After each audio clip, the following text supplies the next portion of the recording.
Bismil Abi Walibni Walwil Kudus Al Ilahul Wahid, demi nama Bapa, Putra dan Roh Kudus ketiganya yang esa. Shalom sahabat yang dikasih oleh Tuhan. Berjumpa kembali dengan saya di channel ini. Terima kasih buat teman-teman yang selalu setia mendukung perkembangan channel ini dengan cara subscribe, like, komen, dan share. Tuhan memberkati kita. Sobat yang dikasih oleh Tuhan, sangat dinantikan debat spektakuler ini teman. Masih dijadwalkan. Semoga ini bisa terjadi. Kalau ini bisa terjadi, maka runtuhlah pertahanan dari para polemikus yang selama ini banyak tampil berkoar-koar ya. Dan kalau video ini ditayangkan, maka dengan sejenak semua akan terdiam, bahkan malu ya teman-teman, bahwa dia tidak layak maju dalam arena karena sebenarnya orang ini pembohong. Mari kita lihat dulu video berikut ini teman-teman ya. Ini dia videonya.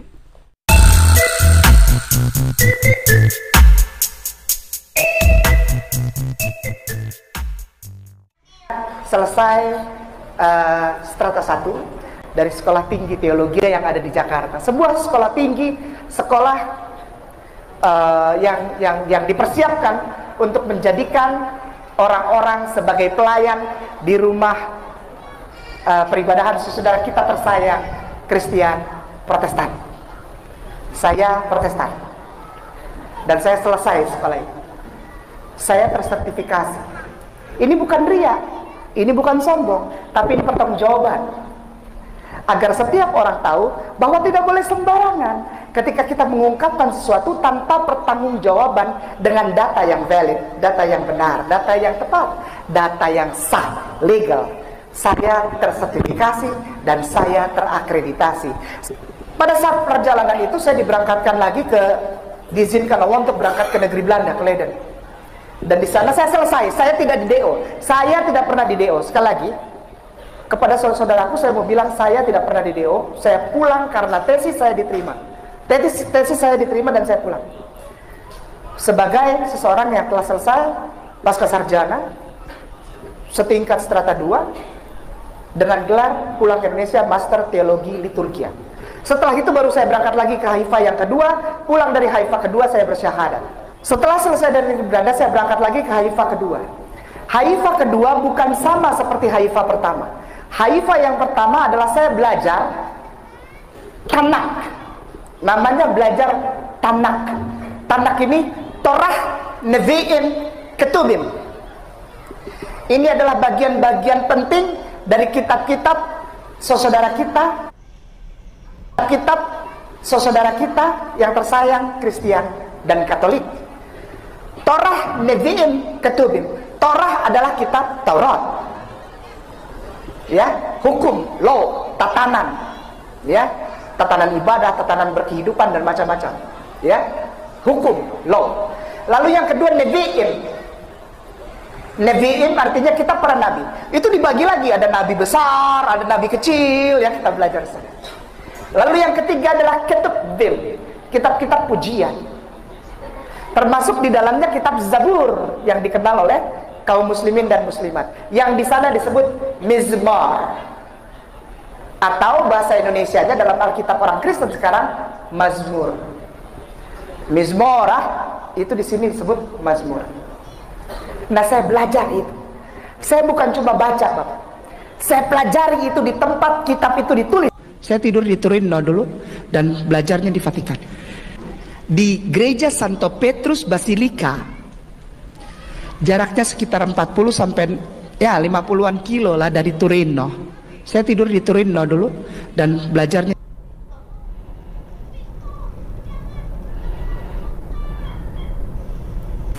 Kayak Ustadz K ini, Ustadz K pertama kali saya mengenal beliau, udah lama dulu, pertama kali ketemu Ustadz. Saya tanya kepada Ustadz K, Ustadz ijazahnya kemana?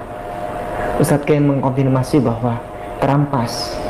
Ya sudah, kalau jasanya terampas, kita tidak bisa melihat dari bukti secara otentik. Kalau sudah terampas, mau gimana lagi kita? Mau bicara apa itu?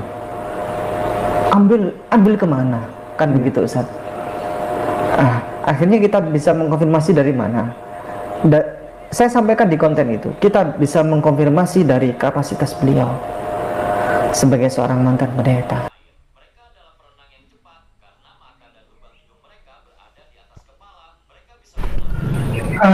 Kemarin ini kita sempat berdua mendapat seperti ancaman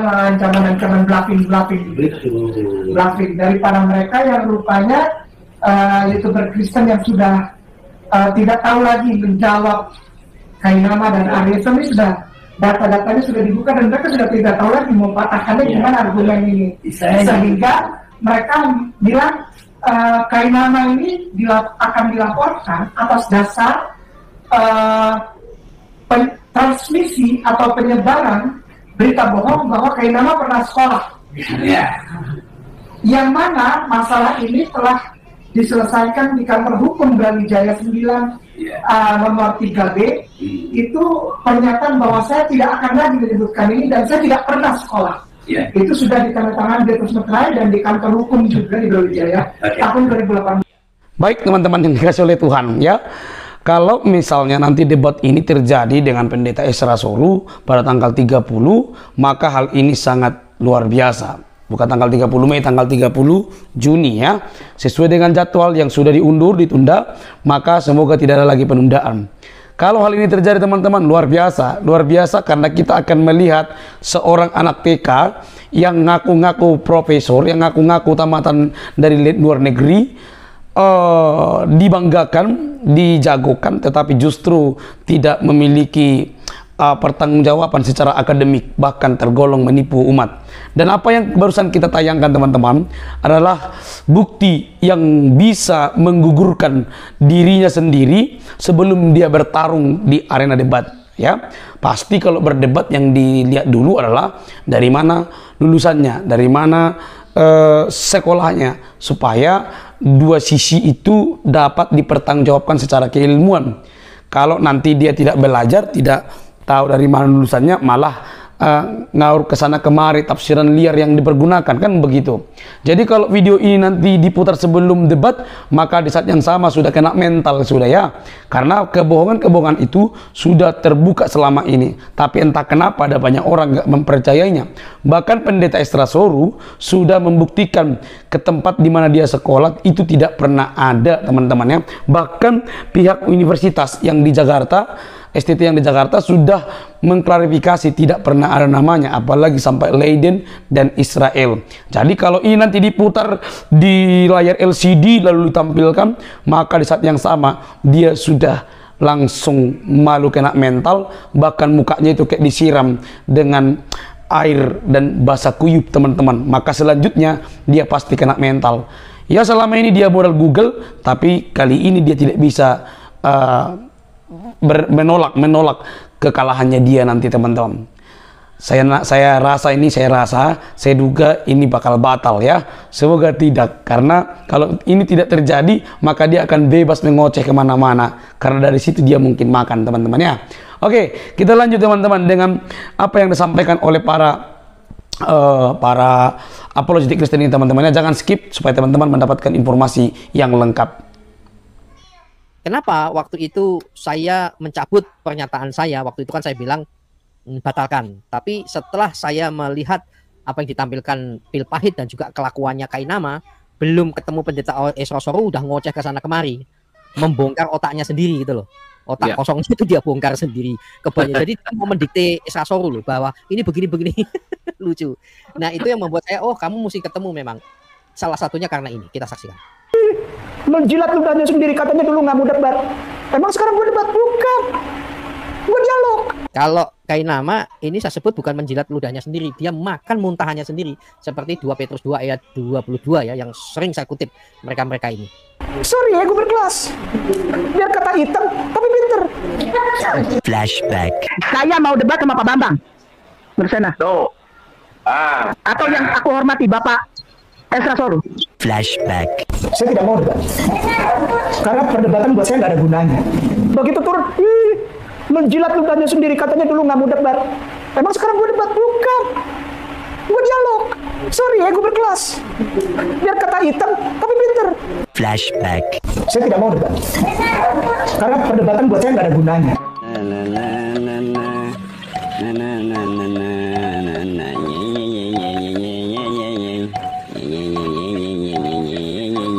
75 years later.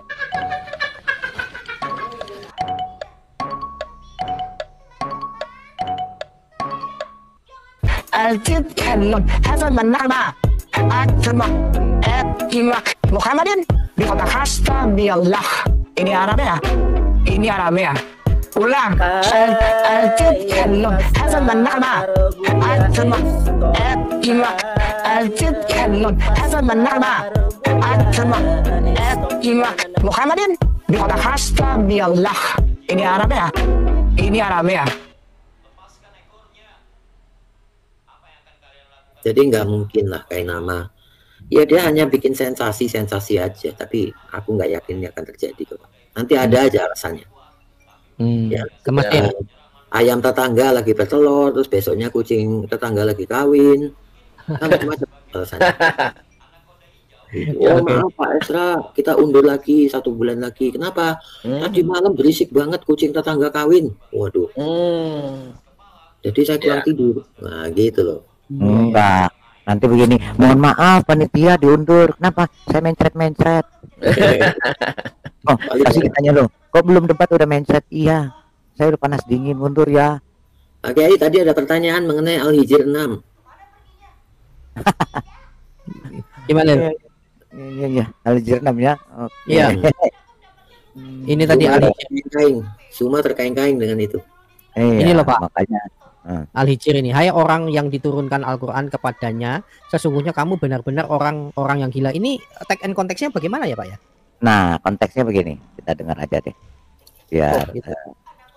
Ya kan, biar. Oh, Pak. Nanti setelah ini Abu Naka ngomong lagi ya. Tadi baru bicara langsung turunlah apa namanya super sticker. Bang Pendi, kita dengerin ya. Ya. Itu adalah ada saya catat juga ini, karena saya kan tidak tahu mau di Alkitab mau di apa, saya tidak tahu bilang. Nah, saya bilang tidak cocok dijadikan panutan orang ini. Nah, kita dengerin ya. Ada saya catat juga ini, karena saya kan tidak tahu mau di Alkitab mau di apa. 2 hari yang lalu kau buat video kayak begini, pembohong. Turunkan ini sesungguhnya engkau itu adalah bunda begini yang diandalkan betul itu. Saya umur 25 tahun saya masuk Islam. Cuman karena ya begitulah yang sering mau dengan siapa Pak Bom gitu. Saya juga masuk pertanyakan seperti ini, masuk Islam gitu. Nah, saya buka Komal sambil saya mengamat cerita ini. Mengamati setiap Komal-Komal itu kan banyak perdebatan ini. Benar. Setelah berjalan waktu di Komal ini saya buka mulai ada perdebatan. Ah, saya sudah dengar ini gurunda begini yang diandalkan betul itu. Saya mulai senang mengikuti. Saya mau belajar betul di situ. Bagaimana ceritanya si gurunda ini yang disebut yang diandalkan betul. Saya kaget perdebatan itu ada muncul. Ini lagi tiba-tiba lagi saya dengar bahwa ada di dalam satu kitab yang dikatakan bahwa wahai engkau yang diturunkan ini sesungguhnya engkau itu gila. Weh, saya kaget loh, kok ada catatan begitu dalam. Benar apa tidak saya ikuti terus. Tapi dalam perdebatan itu yang dipertanyakan sama orang yang punya ini, dia tidak bisa menjawab sama sekali. Nah ini saya pikir dia ini sudah guru betul ini, diandalkan di Komal ini kalau perdebatan. Itu suaranya paling besar itu saya dengar. Tapi nggak bisa jawab. Nggak bisa jawab, diam. Sekali aja kedua harinya saya buka lagi di VT-nya. Loh kok kenapa dia mengatakan bahwa waktu berdebat dengan ini dia kalah, dia lari, dia tadi saya kaget lagi loh, kok nyata-nyata saya baru dengar 2 hari yang lalu kok buat VT kayak begini. Pembohong manusia ini. Nah, sekarang abang catat lagi. Itu adanya di KS Al-Hijr ayat 6. Abang catat itu. Oh kalau itu sudah ada. Lah itulah yang dikatakan itu. Ya. Ya itu. Wa qalu ya ayyuhalladzi nuzzila alaihi dzikru innaka lamajnun. Nah itu bunyinya bang. Ya. Wa qalu ya ayyuhalladzi nuzzila alaihi. Nah di situ saya kaget. Ada saya catat juga ini. Karena saya kan tidak tahu mau di Alkitab mau di apa, saya tidak tahu bilang ayatnya ini berkata begini berkata. Saya tidak tahu itu. Di Gurunda dia bang ya. Gurunda abang itu. Gurunda abang itu. Iya. Diam dia waktu itu. Dia diam. Setelah itu ada suara-suara kayak orang tua suaranya itu, yang temannya berdebat itu. Itu. Langsung dibilangi, kau kelasmu kelas sanawiyah, belum bisa apa-apa.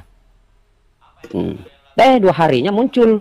Ini si lawan debatnya si guru ini bilangi dia, kamu itu kelasmu kelas sanawiyah. Nah, 2 harinya dia mengatakan dia menang, dia ini. Loh kok sekali bikin PT yang tidak benar orang ini. Nah nyata-nyata baru-baru 2 hari yang lalu saya dengar ini. Akhirnya sudah mulai turun saya punya niat untuk belajar sama dia. Karena saya katakan, loh kok baru-baru saya dengar kok dia bohong lagi bilang dia benar, dia menang. Nah, saya bilang tidak cocok dijadikan panutan orang ini. Si goblok, oh si goblok, si goblok, oh si goblok. Kelasmu masih sama dia, makanya saya ajarin. Makanya saya ajarkan. Siapa yang dituduh gila, Pak? Saya tanya Anda, siapa yang dituduh gila? Itu baca dong. Tadi yang naikkan lagi. Iya, yang diturunkan siapa? Yang diturunkan Quran siapa, Zuma? Apa masalahnya? Zuma, makanya kelasmu masih sama dia, makanya saya ajarin. Makanya saya ajarkan. Siapa yang dituduh gila, Pak? Saya tanya Anda, siapa yang dituduh gila? Itu baca dong. Tadi naikkan lagi itu. Iya, yang diturunkan Quran siapa, Zuma? Apa masalahnya? Zuma, makanya kelasmu masih sama dia, makanya saya ajarin. Makanya saya ajarkan. Siapa yang dituduh gila, Pak? Saya tanya Anda, siapa yang dituduh gila? Itu baca dong. Tadi naikkan lagi itu. Berarti bagian Rasulullah Muhammad SAW kan? Nggak ada kata Muhammad di situ. Nah, lalu siapa? Al-Quran itu diturunkan kepada siapa? Nggak tahu, kau jawab, deritamu itu. Nggak tahu. Siapa? Itu kitabmu. Nggak tahu. Waktu saya udah habis, giliran saya sekarang. Nggak bisa, kau belum jawab ini. Makanya saya ajari, ya. Di sini dikatakan, wahai orang yang kepadanya diturunkan Al-Quran, sesungguhnya engkau orang gila. Jadi yang diturunkan Quran siapa? Yang diturunkan Quran siapa? Nggak disebutkan Muhammad di sini di bahasa aslinya. Jadi siapa yang benar-benar gila? Di situ? Nah, yang kau terima Al-Quran nggak? Saya nggak pernah terima Quran, saya buang. Anda terima Quran nggak? Iya, saya terima Quran, pasti. Nah, berarti kau benar-benar gila. Sekarang kau buktikan bahwa kau bukan orang gila. Iya, yang di banyak ada ayat teman-temannya juga gila.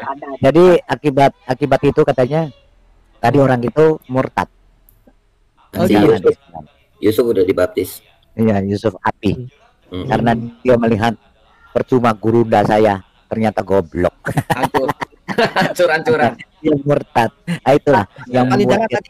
Pak Kalidara, kalau ini kan QS ini ya 15 ya Al-Hijr, tapi yang Bapak tunjukkan tadi QS berapa ya dalam kurung Muhammad itu?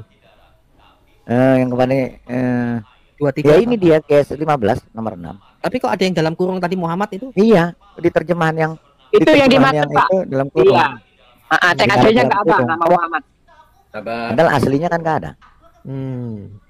Jadi ditambah dalam kurung Nabi Muhammad. Saya belum terjawab rasanya Pak Kalidara.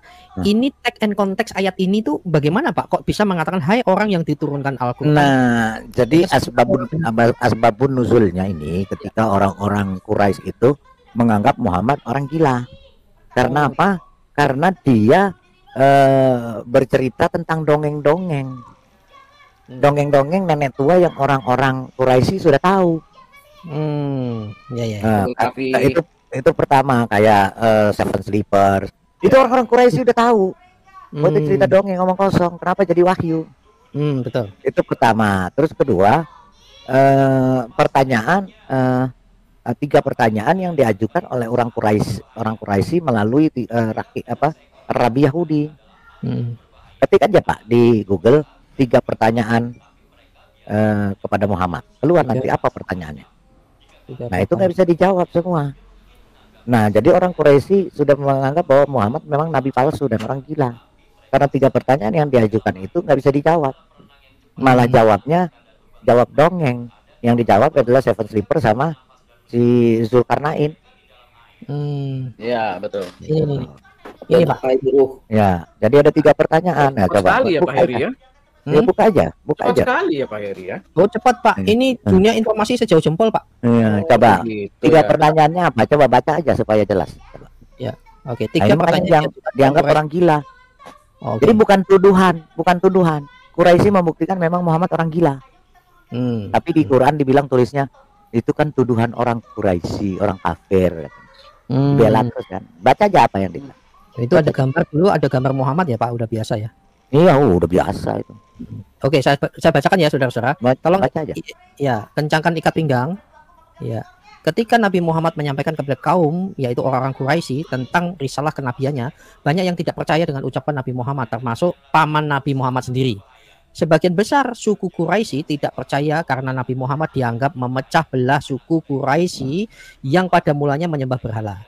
Pemimpin suku Quraisy akhirnya memutuskan untuk menguji kenabian Nabi Muhammad dengan 3 pertanyaan yang diperoleh dari pemuka Yahudi. Jadi pertanyaan ini sebetulnya dari orang Yahudi ya Pak ya? Ya. Oke. Kisah ini disebutkan oleh Abu Bakar Siraj al-Din dalam karyanya yang berjudul Muhammad. 3 pertanyaan yang diajukan oleh pemimpin Quraisy ternyata tidak bisa langsung dijawab oleh Muhammad. Hal ini justru semakin menguatkan bahwa segala hal yang disampaikan oleh Nabi Muhammad bersumber dari wahyu Allah, bukan karangan Nabi Muhammad sendiri. Loh, gitu ini. Oke. Terus Nabi Muhammad hanya berkata kepada pemimpin Quraisy tersebut bahwa keesokan hari beliau akan menjawabnya tanpa mengucapkan insya Allah. Hingga 15 hari Nabi Muhammad tak kunjung ditemui oleh malaikat Jibril. Janjinya besoknya kan? Besok. 15 hari baru nongol. Gitu loh. Makanya orang Quraisy bilang dia orang gila. Nah, tapi ceritanya gini Pak, hingga 15 hari Nabi Muhammad tak kunjung ditemui oleh malaikat Jibril. Iya, untuk memberikan jawaban. Terus baca. Hal ini membuat Nabi Muhammad sedih dan diejek oleh orang-orang kafir, dan tak lama setelah itu hal yang diharapkan akhirnya datang. Malaikat Jibril membawa 4 wahyu dari Allah yang hendak disampaikan kepada Nabi Muhammad. Wahyu pertama berisi perintah mengucapkan insya Allah. Itu tertulis di surat Al-Kahf ayat 23, 24. Dan 3 wahyu lainnya berisi 3 jawaban atas pertanyaan. Nah, pertanyaan pertama yang diajukan oleh pemimpin Quraisy adalah kisah tentang para pemuda yang meninggalkan kaumnya pada zaman dahulu. Oh, Seven Clipper ini ya Pak ya.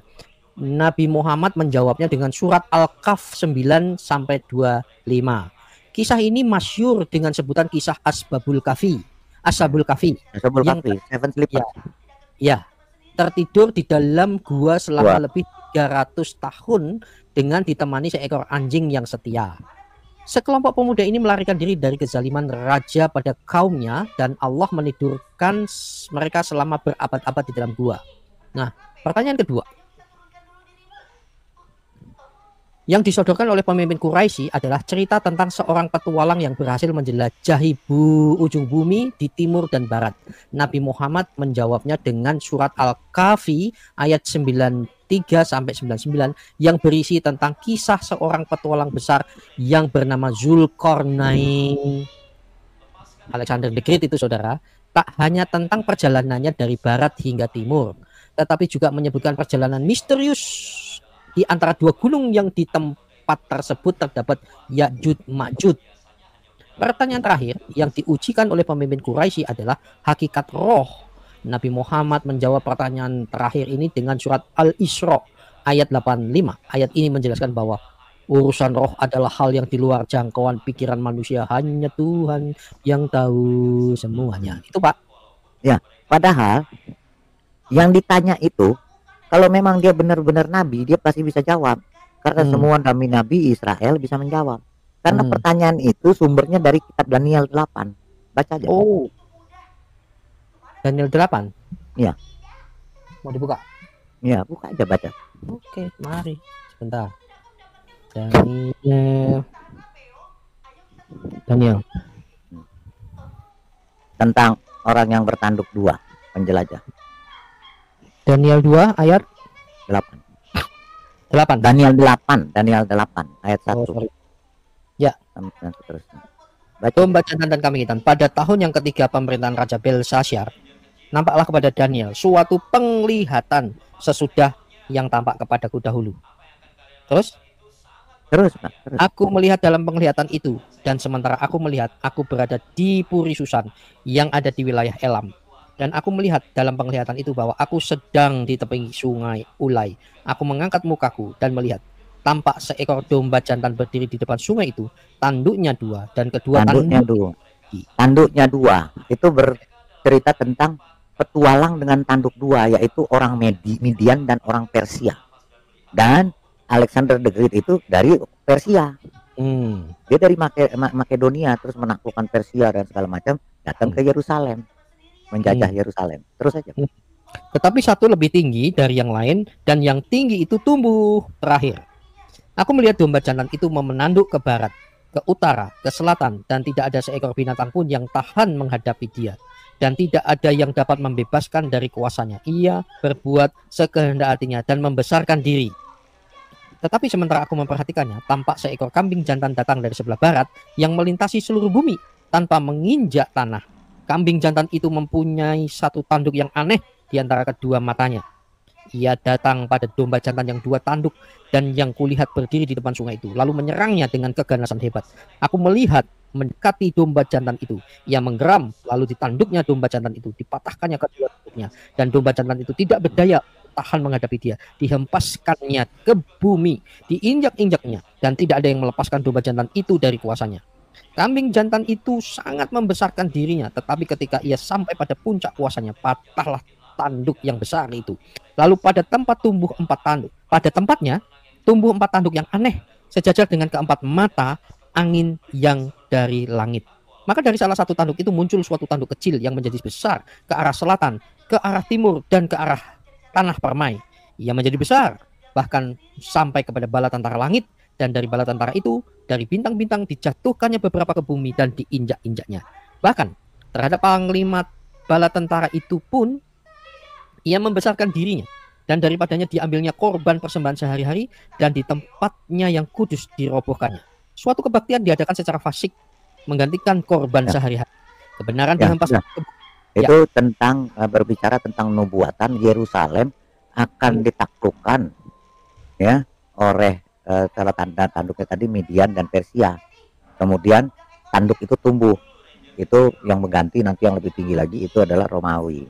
Nah, tentang roh itu di Daniel 5 ayat 12. Daniel 5 ayat 12. Mana dia? Daniel 5. Oh, salah. Sabar ya, Pak. Daniel 5 ayat 12. Iya. 12. Karena pada orang itu terdapat karena ditanya tentang roh. Kalau Nabi Israel sudah tahu tentang roh. Daniel, ya kan, Nabi Yesaya, Nabi Yeremia, semua tahu tentang roh. Nah, yang ditanya oleh Rabi ini dari Daniel 5 ayat 12, baca, Pak. Karena pada orang itu terdapat roh yang luar biasa dan pengetahuan dan akal budi, sehingga dapat menerangkan mimpi, menyingkapkan hal-hal yang tersembunyi, dan menguraikan kekusutan, yakni pada Daniel yang dinamai Belsasar oleh raja. Baiklah, sekarang Daniel dipanggil dan ia akan memberitahukan maknanya. Tuh, Daniel tahu ditanya roh. Karena roh itu pengetahuan, akal budi, sehingga dapat menerangkan mimpi, menyingkapkan hal-hal tersembunyi, dan menguraikan kekusutan. Kan gitu. Makanya Daniel memberitahukan maknanya. Lah, si Muhammad ditanya roh, dia jawabnya di surah itu, baca aja. Surah berapa tadi? Aku tidak melainkan diberitahu sedikit. Udah ketahuan nabi palsu dia. Kalau dia nabi benar, dia bisa berbicara seperti Daniel seperti di Daniel 12 ini. Daniel 5 ayat 12. Coba baca yang tadi dia bilang, tertulis di mana? Kembali ke 3 pertanyaan tadi, Pak. Di surah apa? Apa dia jawabnya? Hanya Tuhan yang tahu itu. Hanya Tuhan, dia hanya beritahu, melainkan hal-hal yang gaib hanya Allah yang tahu. Aku hanya diberikan pengetahuan sedikit. Surah berapa tuh? Surah Allahu alam dari situ ya. Iya, Allahu alam, insya Allah. Dia kan suruh bilang insya Allah. Di surah berapa tuh? Jawabannya adalah insya Allah. Itu yang pertama dari 3 pertanyaan tadi diajukan oleh Quraisy, maka dia dijawab di Ashabul Kahfi.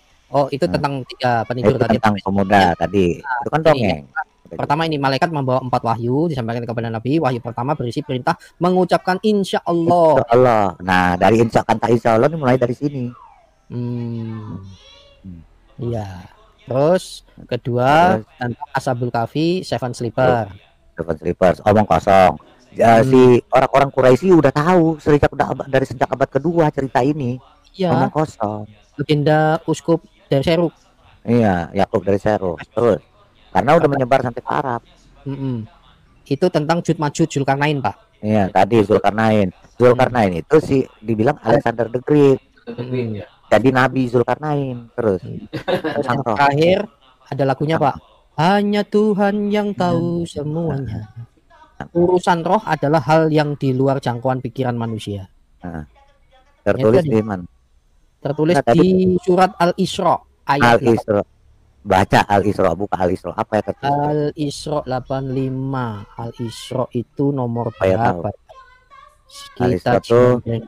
Al-Isra itu surah ke oh iya betul. Al-Isra 17 ayat 85 Pak, 85. Oh 85. Dan mereka bertanya kepadamu tentang roh, katakanlah, roh itu termasuk urusan Tuhanku dan tidaklah kamu diberi pengetahuan melainkan sedikit. Mereka bertanya, orang-orang Quraisy bertanya kepada Muhammad tentang roh melalui rabi itu. Jibril cuma kasih tahu roh itu termasuk urusan Tuhanku, sedangkan kamu tidak dikoplak jawabnya. Tahuan dia nabi odong-odong. Makanya sampai sekarang tuh mereka mengatakan roh itu adalah ciptaan. Karena ketidaktahuannya itu. Saudara-saudara, memang beda sekali dengan konsep Kristen ya. Kalau kita justru diharuskan wajib penuh Roh Kudus, bukan sedikit roh. Iya. Dan pasti. Iya. Dan kita tahu tentang roh, dan nabi-nabi di dalam perjanjian lama tahu semua tentang roh. Karena memang tahu. Sekalinya ada tentang Roh Kudus malah buat maki-maki. Wih nabinya. Stres nabinya. Iya. Yang di hadis itu yang itu Bapak buka. Jangan tanya juga nabi yang menyaksikan saya. Baca aja kitab gue di sana, tuh dicerita tentang gue, tentang nabi.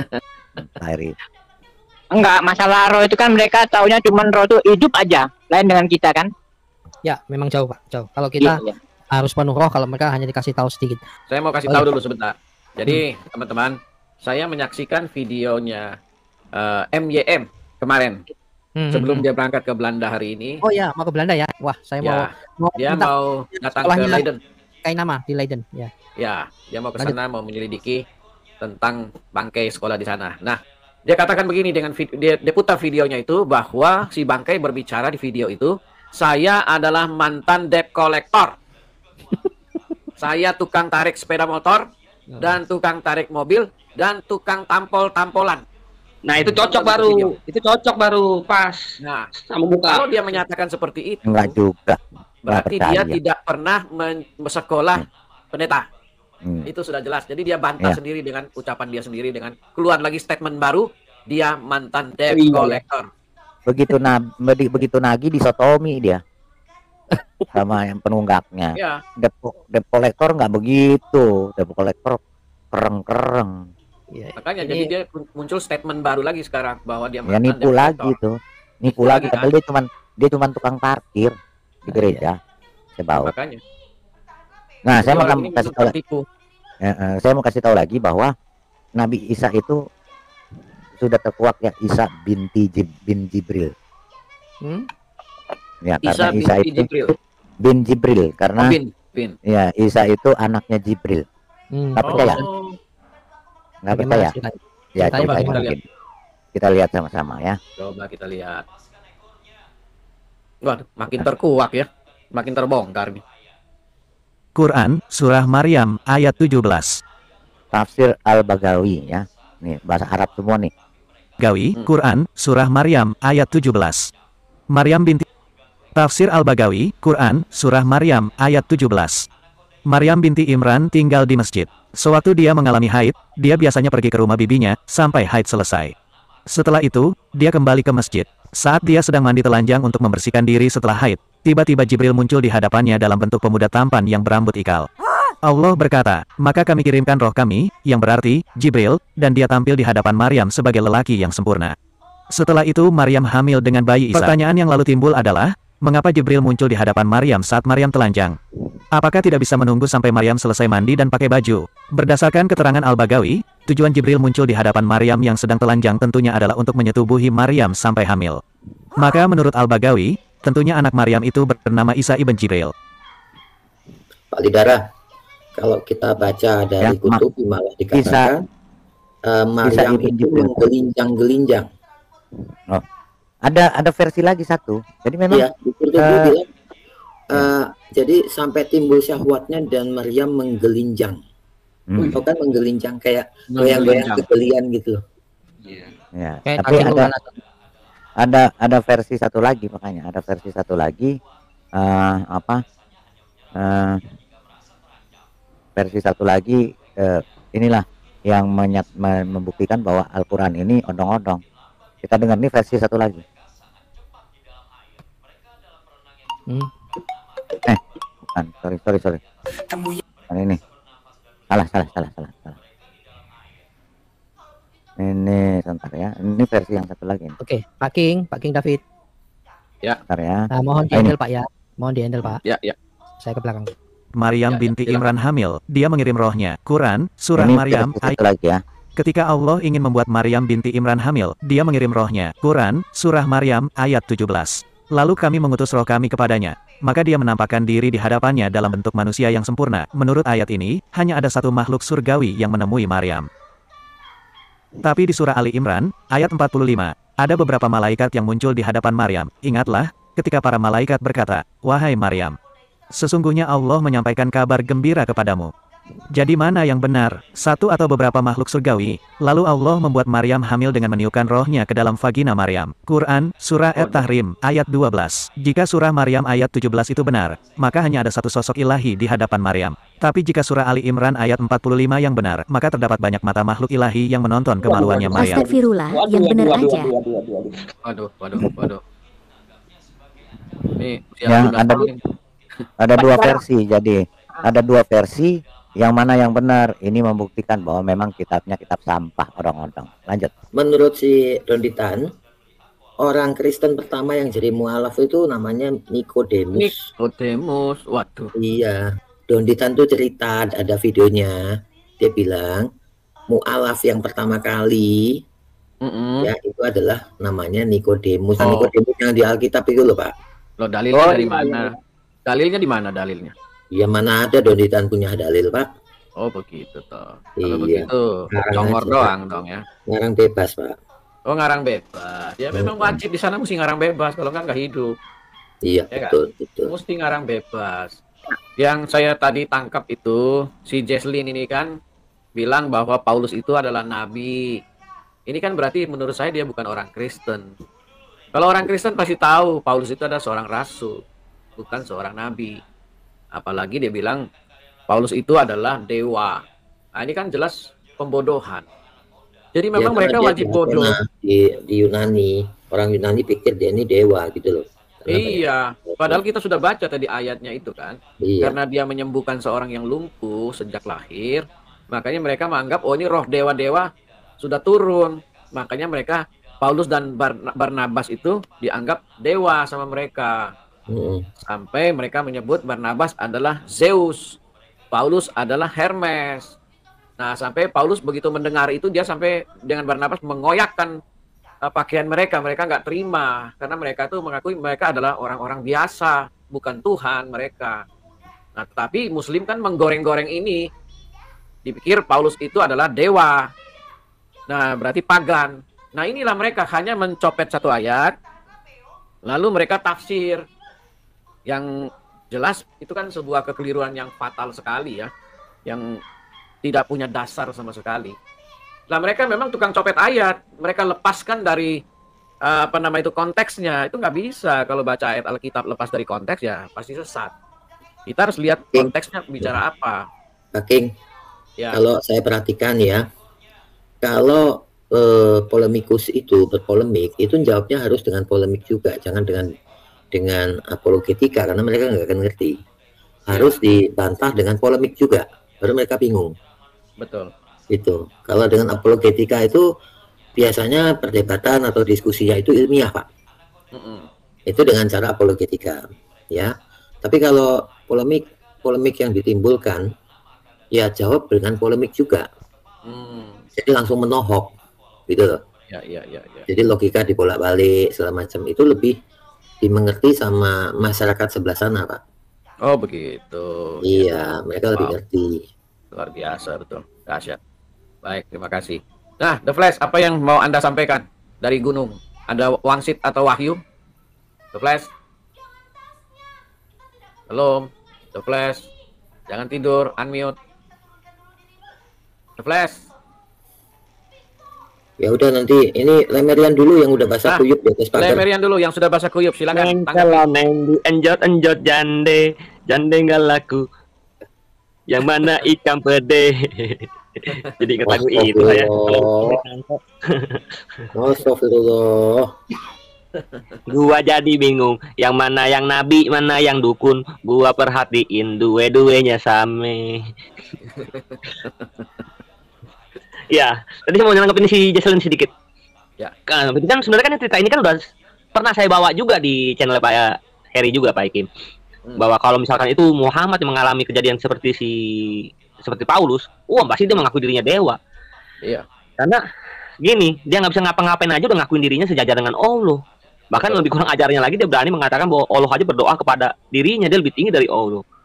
Betul. Padahal kalau kita baca semua perkataan dia tuh semua ketahuan nipunya. Dibilang katanya dijaga oleh malaikat kiri depan di depan dan di belakang, tapi kesurupan, tapi keracunan.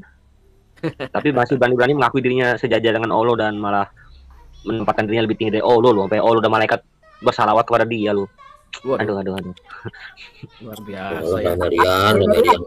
Apalagi katanya di sisi Allah nggak ada kan? Kalau nggak ada kan berarti dia bisa memerintahkan ini kan, dia yang bersalawat kan? Iya kan? Lemerian jangan gitu dong Lemerian. Kemarin kamu bilang sama saya kalau dilihat-lihat Jesselyn cantik juga ya. Gimana tuh? Sama kayak blokir kemarin modelnya. Bulatnya sama ya? Bulat kayak begitu. Aduh, lucu mukanya. Lucu banget. Kalau dibilang katanya apa, kita mencaplok kitab orang Yahudi. Ya kita kalau misalkan memiliki cerita yang sama dengan orang Yahudi ya wajar. Orang asal mulanya memang sama gitu, dari Yahudi, dari keyahudian. Nah, yang lucu tuh yang mereka itu udah nyolong-nyolong, ceritanya ngawur semua, nggak ada satu pun yang tepat. Bisa bangga-bangganya lagi. Kan nyambung, Bro, dari Yahudi. Iya, kenapa? Akar kekristenan dari Yahudi. Penulis kitab semua itu 40 orang adalah orang Yahudi, nggak ada orang Arab. Betul kan? Nah, iya. Itu kejadian perkara, TKP-nya juga di Yahudi, Israel. Betul. Tidak pernah di Arab. Nah, sekarang setelah dari perjanjian baru 700 tahun kemudian ada cerita ulangan. Ini kan cerita ulangan semua yang di sebelah sana. Digubah, diulang lagi, di ATM, amati, tiru, modifikasi. Itu kan semua kisah yang sudah ada, itu nggak perlu orang cerdas, saudara. Orang bego juga nggak sekolah juga bisa itu. Iya. Tapi gini Pak King, ada satu menarik di cerita mereka Pak King. Di Al-Quran mereka itu ada satu hal yang menarik, yaitu cerita tentang Musa. Ternyata cerita Musa mereka itu menjelaskan Pak King bahwa antara Allahnya Musa dengan Allah itu berbeda. Karena kan kalau mereka dikatakan kan bahwa Allahnya itu tidak bisa menyerupai makhluk. Suaranya tidak bisa didengar dalam bentuk suara, bunyi, dan tulisan. Sedangkan Musa bisa mendengar suara Allahnya secara langsung. Di Quran yang 3 ayat yang menjelaskan itu. Ayat mana mana? Quran sendiri Dibaca juga. Boleh dibaca. Ada 3 ayat berapa? Sebentar. Coba dikasih Pak Heri buka. Ini perlu dibongkar ini. Loh, jangankan Musa, Ustadz aja lihat. Siapa? Ini saya bawa di TikTok, pada pelecehan semua ini. Oke, sebelum dibuka, jangankan Musa, sedangkan Nabi Ustadz ini aja bilang Allah memiliki tangan dan Allah Subhanahu wa taala memiliki jari-jari tangan layak dengan kebesarannya. Kursi itu letak kedua kaki Allah Subhanahu wa taala. Allah memiliki tangan. Dan subhanallah, orang-orang Yahudi mengakui Allah punya tangan. Yahudi percaya Allah punya tangan, kok kita yang Islam tidak percaya Allah punya tangan? Saksi bahasan kita adalah Allah Azza wa Jalla di sini punya telapak kaki. Berarti ada sifat fisiknya Allah, gitu kan. Selain fisik, tangan, kaki, mata, wajah, semua itu disebutkan Allah Azza wa Jalla punya. Loh, katanya nggak menyerupai makhluk. Dan satu-satunya agama yang belum pernah melihat Tuhannya ya Islam. Nah, lanjut ya Meriam. Wow. Ya, lanjut Meriam. Di tentang Musa ya, di QS bentar. Luarkan ilmumu. Di QS QS berapa? Ayo, cepat. Biar kita buka. Oke, yang pertama kita buka di QS 28 ayat 30. Nah, QS 28 tanda bagi 30. Tanda bagi 30. Nomor 28 tanda bagi 30. 30. Ya. Waduh, pakai dalil semua ini ya, mantap ini. Maka tatkala Musa sampai ke api itu, diserulah dia dari pinggir lembah yang sebelah kanan. pada tempat yang diberkahi dari sebatang pohon kayu, yaitu, ya Musa, sesungguhnya aku adalah Allah. Kira-kira kalau disuruh itu mendengar suaranya apa tidak Pak Heri? Ya, dengar dong. Iya, satu itu. Terus Tuh, lagi bisa dengar ya suaranya ya. Iya. Lalu ada lagi di yang kedua. Ada lagi kemudian apa 9 mukjizat Musa di Quran. Nanti dulu. Oh iya lagi ya itu lagi itu bentar, Pak. Berarti ini mematahkan perkataannya siapa? Dondi Tan bahwa tidak ada satupun nabi yang melihat Allah. Sudah terbantahkan. Ya. Iya, ternyata bisa menjumpai makhluk. Karena bisa didengar Bisa, ya. suaranya. Iya, karena menurut Al-Ghazali sifat kalam Allah itu adalah memang dia maha bicara, tapi tidak dalam bentuk suara, tidak dalam bentuk bunyi, dan tidak dalam bentuk tulisan. Ternyata Musa bisa mendengar ya, berarti Allahnya berbeda antara Allahnya Musa dengan Allah. Lemerian. Ya. Sebenarnya sifat wujud ya, jadi makhluk dan ciptaan atau khalik ya, itu adalah hasil jumhur ulama. Dicari di kias ada itu. Kalau dikatakan wujud itu kan ini Bang Abu, dikatakan kalau di mereka itu wujud itu dalam arti alam semesta ini wujudnya. Iya, itu kan kata mereka. Wujud itu kalau dari surat Al-Isra itu artinya adalah yang kelihatan. Dan yang batin itu yang tidak kelihatan. Ya. Jadi tapi saya curiga sih Bang. Memang saya curiga gini Bang, memang bukan Allahnya Bang yang bisa zohir Bang. Karena di ayatnya pun kalau itu kan Quran itu kan perkataan Allah, kalamullah. Tapi dia itu dikatakan dialah. Kalau dialah itu berarti memang Allah dari awal sudah menunjuk orang lain Bang. Iya, jadi itu baca 3 ayat sebelumnya dan itu jelas-jelas menunjuk Isa yang mempunyai sifat itu. Betul. Makanya terkemuka di dunia dan akhirat yang mengetahui hari kiamat. Nah, tapi di sana itu oleh banyak ulamanya itu Isa itu dikerdilkan fungsinya. Gitu loh. Dikerdilkan, kemudian dianggap bahwa kitab-kitabnya Isa itu telah dipalsukan gitu loh, kayak gitu lah. Biar junjungannya itu yang naik pangkat gitu loh. Oh begitu. Makanya kalau di kitabnya junjungan itu hanya disebut 2 kali secara nyata ya. Tapi kalau yang secara tidak nyata totalnya ada 4 karena dalam kurung. Nah itu mana ada sih kitab suci suatu nabi itu kok ditulis cuma 4 kali, itu gimana sih kitab suci? Aneh bin ajaib. Aneh. Coba perhatikan perjanjian baru. Yesus itu berapa kali disebut? Berapa ratus kali kan? Gitu. Nah ya itulah cerita mereka. Ya yang kedua di ini silakan dulu sedikit. Di QS 4 ayat 164. Ya. QS 4 164. Ya. Cepat ya. Hebat ya. Buatan kafir hebat banget ya. Tukar 2853. Anissa berapa? 164. Oh 164. 164. Oh kelewatan. Nah ini dikit lagi. Nah dan itu. Kami telah mengutus rasul-rasul yang sungguh telah kami kisahkan tentang mereka kepadamu dahulu, dan rasul-rasul yang tidak kami kisahkan tentang mereka kepadamu. Dan Allah telah berbicara kepada Musa dengan langsung tayo. Langsung lah. Tayo. Gitu. Dengan langsung ya. Iya. Sudahlah yang muslim dengerin aja. Udahlah murtad saja udah. Ya, dan segini ya, sebagai penutup saya mau kasih satu ayat lagi di Kias, coba buka ini kebetulan di Anissa juga. Di Kias 4 ayat 48 Pak Heri. Wah, ini gongnya. Kias 4. Nah, ini gongnya. Oh, ini saya mau mengatakan saya kasihan sama Jesselyn, sama Kainama, sama Aristo tuh saya kasihan. Gak usah kasihan, bantai aja. Karena ini ayat Kias 4 ayat 48 ini. Biar sakit gigi dia. Salah. Ngapain kasihan-kasihan orang tukang takia. Di S4 ayat 48. Sesungguhnya Allah tidak akan mengampuni dosa syirik. Tidak akan mengampuni dosa syirik, dan Dia mengampuni segala dosa yang selain dari syirik itu bagi siapa yang dikendakinya. Barang siapa yang mempersekutukan Allah, maka sungguh ia telah berbuat dosa yang besar. Di sini dikatakan bahwa dosa syirik itu tidak diampuni. Nah, kalau orang yang dulu jadi Kristen terus menjadi Islam, mereka tuh sebelumnya adalah dianggap melakukan dosa syirik karena mentinggalkan Tuhan, kata mereka kan. Artinya mereka percuma menjadi Islam tidak diterima karena mereka sebelumnya telah melakukan dosa syirik. Sedangkan di situ dikatakan bahwa sesungguhnya Allah tidak akan mengampuni dosa syirik. Jadi untuk Kainama, Jesselyn, selama menikmati kau tetap di neraka sesuai dengan QS 17 ayat QS 19 ayat 71 bersama-sama kau di neraka. Selamat menikmati malam-malam. I love you semua. Waduh. Lanjut. Berarti si Lemerian ganti jadi kiai sekarang ya? Iya, ditambahin Apalagi kiai. Lemerian. Nah, saya tertarik kembali ke Ki Anissa tadi, ayatnya yang ke-48 ini saya bingung. Lemeran tolong berikan saya pencerahan. Tolong kiai. Pak Ya, Kiai. jadi gini, di kisah Anissa, saya baca sekali lagi deh, baca sekali lagi deh. Sebentar. Saya mau tanya ya, Pak. Saya mau tanya kepada Kiai Lemerian. Sesungguhnya Allah tidak mengampuni dosa syirik. Loh, jadi Iya, syirik betul. boleh. Ya toh? Dan Dia mengampuni segala dosa yang selain dari itu. Bagi siapa yang dikehendakinya. Barang siapa yang mempersekutukan Allah, maka sesungguhnya ia telah berbuat dosa. Saya bingung dengan kalimat ini. Iya, bingung saya juga.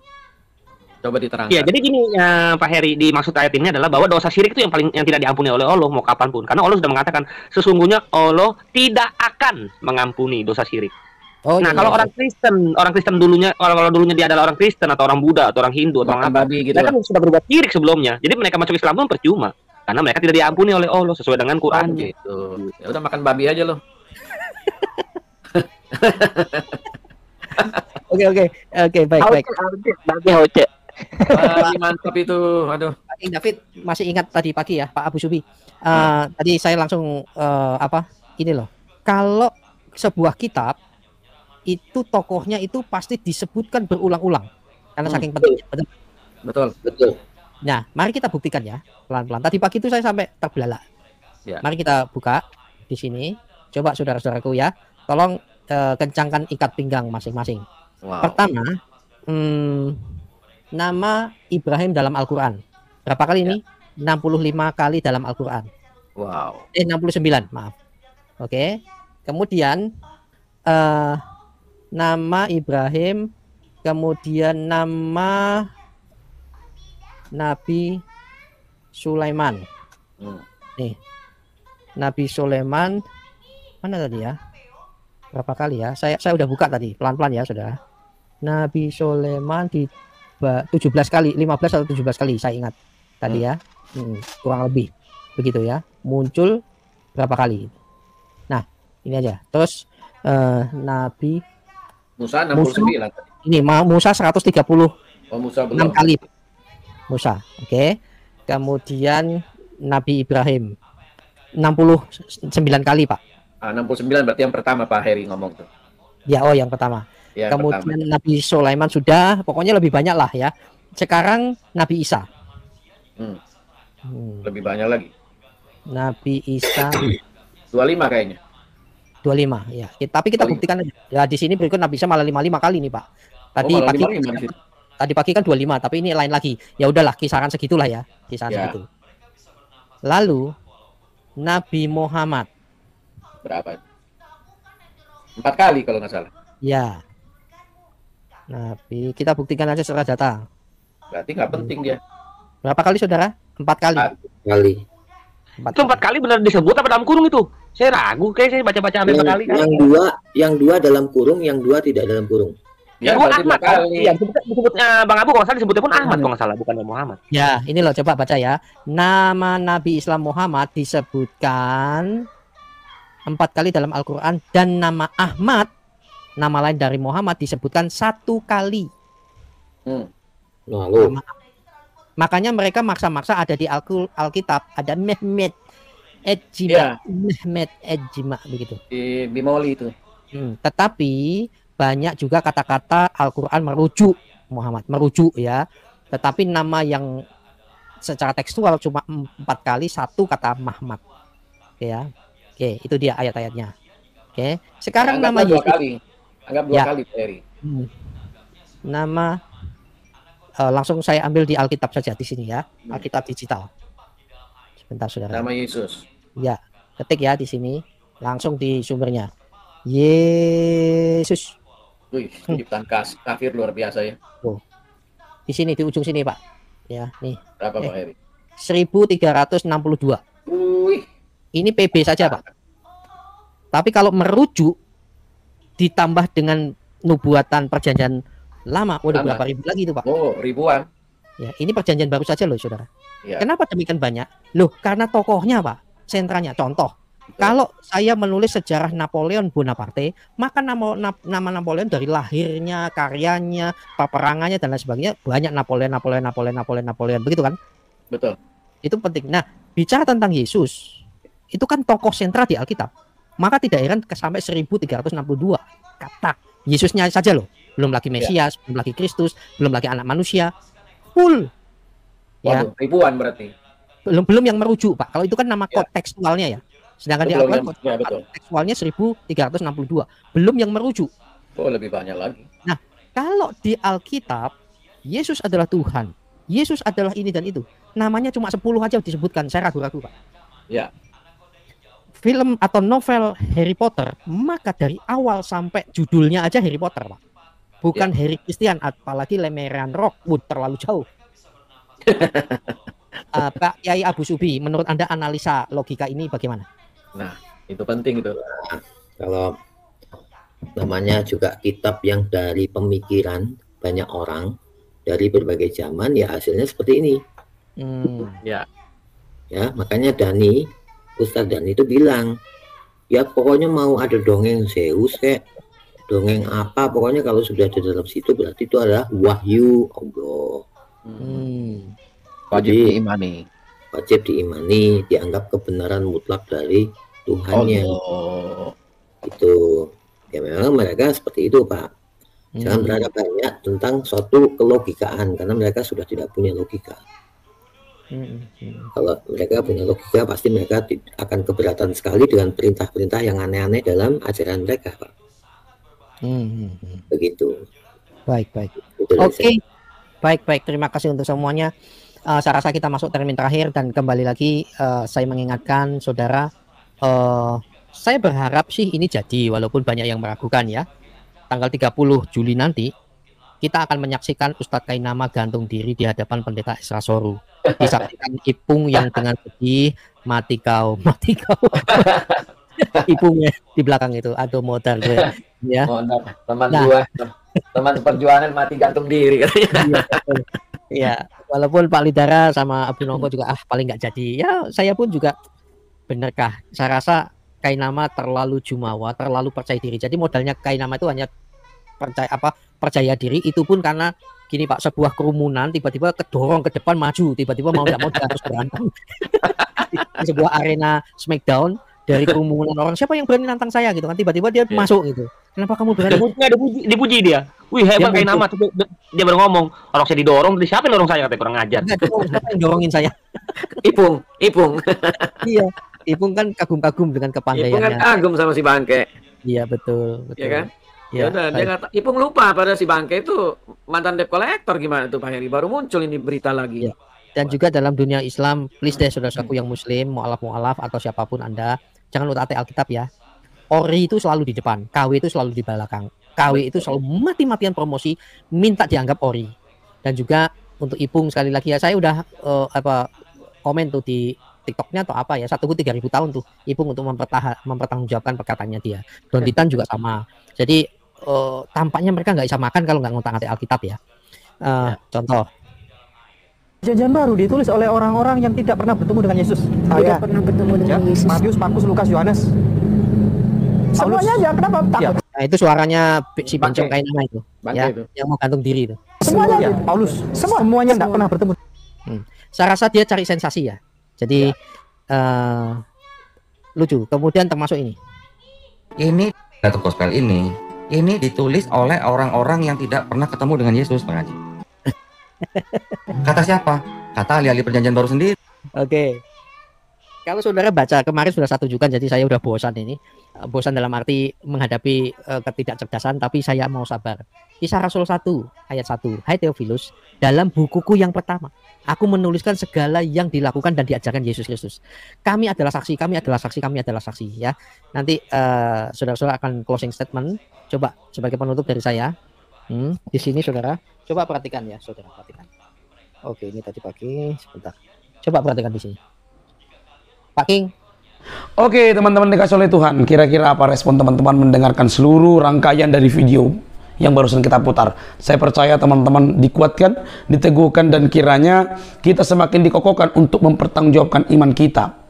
Sebenarnya mempertanggungjawabkan iman kita itu tugas seorang percaya. Semua orang percaya, karena itu perintah Tuhan, mempertanggungjawabkan iman kepada orang-orang yang menyalahpahami iman kita, Alkitab, Kristus, kekristenan, seluruh yang bersangkut paut dalamnya.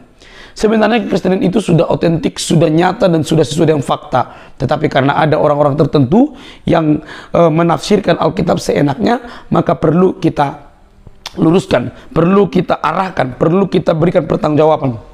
Tidak perlu lapor, cengeng, lalu merasa ternista, ya, teriak dinista, teriak penjarakan, teriak ini, tidak perlu, karena kita sudah terbukti selama ini, ya, ketika dituduh, dihina, tidak ada istilah lapor melapor, ya, oke, tidak ada yang langsung misalnya, oh penistaan, tidak ada.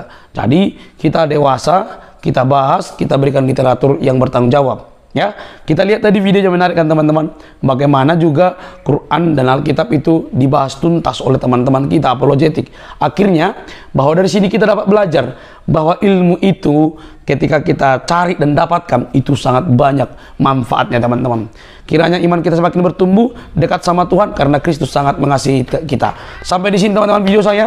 Jangan lupa untuk mendukung dengan cara subscribe, like, comment, dan share. Sampai ketemu di video selanjutnya. Bye bye.